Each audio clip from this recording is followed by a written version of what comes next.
என்ன arrange marriage பண்ணிட்டோமேனு சோகமா இருக்கீங்களா? ஓ, லவ் மேரேஜ் பண்ணியும் சோகமா இருக்கீங்களா? இந்த 3 விஷயம் உங்க லைஃப்ல இருந்தா கண்டிப்பா நீங்க சோகமா மட்டும்தான் இருப்பீங்க உங்க மேரிட்டல் லைஃப்ல.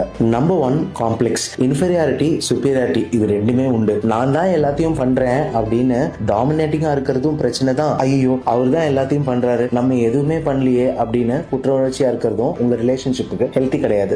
Number 2, blaming. நான் குடும்பத்துக்காக இவ்வளவு கஷ்டப்படுறேன், நீ இதை கூட உன்னால பண்ண முடியாதா, அதை கூட சரியா பாத்துக்க முடியாதுன்னு உங்களோட ஸ்பௌஸ நீங்க பிளேம் பண்ணிட்டே இருந்தீங்கன்னா டெஃபினட்டா அது ஒரு ஹெல்த்தி ரிலேஷன்ஷிப்பா இருக்க வாய்ப்பே கிடையாது. நம்பர் 3, ரொம்ப இம்பார்ட்டன்டான விஷயம். ஒரு விஷயத்த உங்க பார்ட்னர் கிட்ட நீங்க கேக்குறீங்க, அவங்க அதை உங்களுக்கு கொடுக்கறதுக்கு டைம் ஆகுதுன்னா வெயிட் பண்ணுங்க. திரும்ப திரும்ப திரும்ப அதை கேட்டுட்டே இருக்கும் போது அவங்கள அது கோவப்படுத்தவும் செய்யலாம். இன்ஃபேக்ட் அவங்க படுற கோவமே உங்களுக்கு சீக்கிரமா செஞ்சு கொடுக்க முடியலன்ற ஒரு வருத்தத்தினாலதான். Just because they are delaying does not mean that they are denying. அதனால கொஞ்சம் பொறுமையா இருங்க. அவங்க ரொம்ப கஷ்டப்பட்டு தான் உங்களுக்கு அந்த பொருளை கொடுப்பாங்க. இந்த 3 விஷயமும் இல்லைன்னா உங்க லைஃப் சூப்பரா இருக்கும்.